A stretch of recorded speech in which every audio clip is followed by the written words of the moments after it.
Je m'appelle El Hadji Sissoko.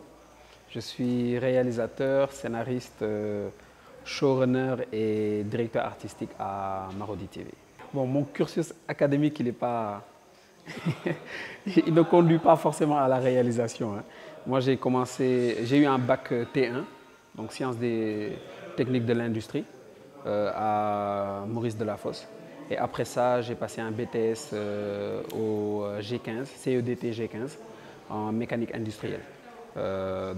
C'est après ce BTS que j'ai abandonné les études pour, pour faire ce que j'aimais bien. Donc c'est l'image. Moi j'aime le beau, j'étais très attiré par le beau, c'est pourquoi j'étais très bon au dessin. Donc j'ai commencé comme ça et puis je me suis intéressé à l'infographie. Je suis passé par McCann, j'ai eu la chance de passer par McCann Erickson qui est devenu maintenant McCann Dakar. J'ai fait 5 ans en tant que directeur artistique. Et puis je suis passé par Patisen où j'ai fait 5 ans aussi en tant que directeur artistique.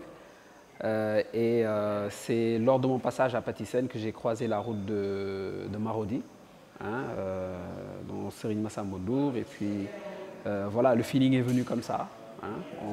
On a discuté, il y a eu des challenges, je les ai relevés et puis fil en aiguille, je suis devenu réalisateur, quoi. Ce qui me marque le plus dans ce travail, c'est les rencontres que je fais. Vraiment les rencontres que je fais parce que aussi bien sur la technique, les acteurs, mais aussi même les fans de la série. C'est les personnes qui sont fans de notre travail. Tout ce boulot-là nous pousse en fait à rencontrer de très bonnes personnes qui deviennent au fur et à mesure des amis, hein.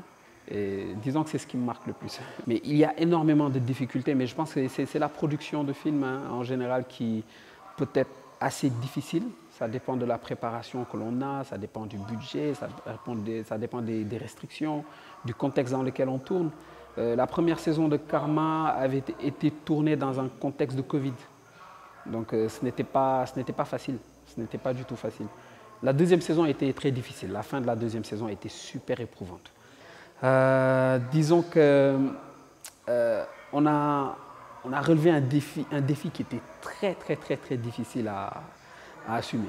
Donc on voulait faire un long métrage pour la fin. Il y avait beaucoup de choses à raconter, mais on ne pouvait pas tout mettre. Donc il fallait faire un choix. Et on a fait un choix qui était scénaristique. Et puis on s'est donné des chances pour que la saison 3 puisse répondre à certaines questions. Donc c'était un challenge, c'était un risque à prendre et ça a marché. Pourquoi la fin a été très difficile? Le dernier épisode, nous avons fait là c'est une anecdote que je raconte. Nous avons fait un épisode 32 qui avait été écrit très bien réfléchi, hein. Mais pour le faire, on ne pouvait pas être une seule équipe. Donc nous avons tourné avec 2 équipes et nous sommes restés 72 heures sans dormir. Et c'était très éprouvant, mais l'équipe m'a beaucoup marqué. C'est une équipe qui est restée avec moi, qui suivait les exigences de la réalisation. Et puis, une fois que le boulot a été fait, le soir où tout le monde était en train de regarder, je pense que c'était le lancement de Emprise, moi j'étais encore au banc de montage en train de finir l'étalonnage de l'épisode. Donc on n'était même pas sûr qu'on allait pouvoir le passer à ce moment-là.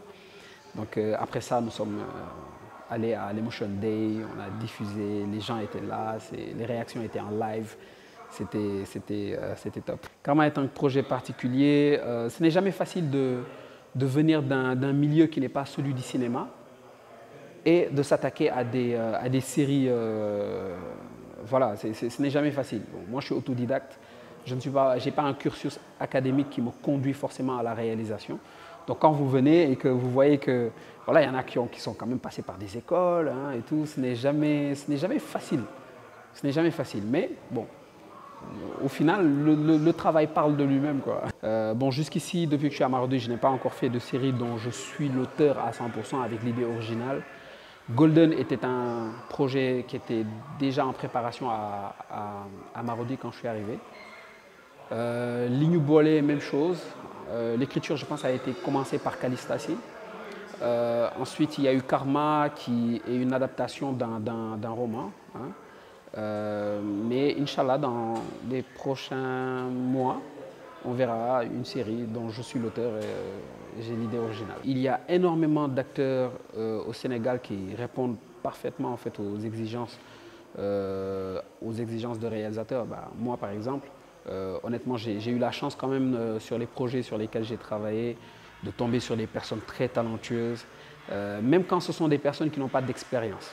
Quand elles n'ont pas d'expérience et qu'elles comprennent et qu'elles ont envie, il est toujours très facile de collaborer avec ces personnes-là. Et bon, pour parler des autres réalisateurs, je dirais oui.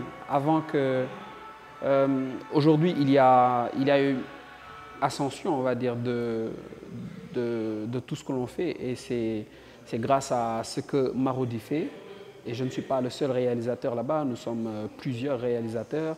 On pilote plusieurs projets différents. Et c'est un peu le travail de chacun, sans oublier les autres maisons de production, elles aussi, qui apportent leur pierre à l'édifice. C'est ce défi collectif-là pour tirer le cinéma sénégalais, la télévision sénégalaise vers le haut qui fait que le niveau va monter. Parce que quand on se lance des challenges de façon indirecte, lorsque vous voyez qu'une série sort et que ça a une très grande audience et que les gens apprécient l'histoire, vous vous intéressez un peu au boulot qui a été abattu dessus, quand vous revenez, vous êtes obligé de vous mettre au standard ou d'aller bien plus haut. Et c'est toute la beauté du métier, quoi. Un scénariste peut écrire une histoire, mais ne sait pas forcément la raconter. Un réalisateur doit la raconter. Il doit la raconter en images, en son, en écriture, et servir de techniques qui sont déjà ici. Donc ils doivent, je leur dirais, allez-y, essayez, faites, et puis en essayant, on apprend. Il ne faut pas avoir peur. J'ai des acteurs préférés et honnêtement, ils sont tous mes préférés. Je les kiffe tous. Ils sont tous très forts. Un secret que cache Karma. Regardez bien. Vous ne les connaissez pas tous. Je veux dire qu'il y a un personnage en particulier que les gens ont vu dans la première et la deuxième saison, mais qui ne connaissent pas vraiment.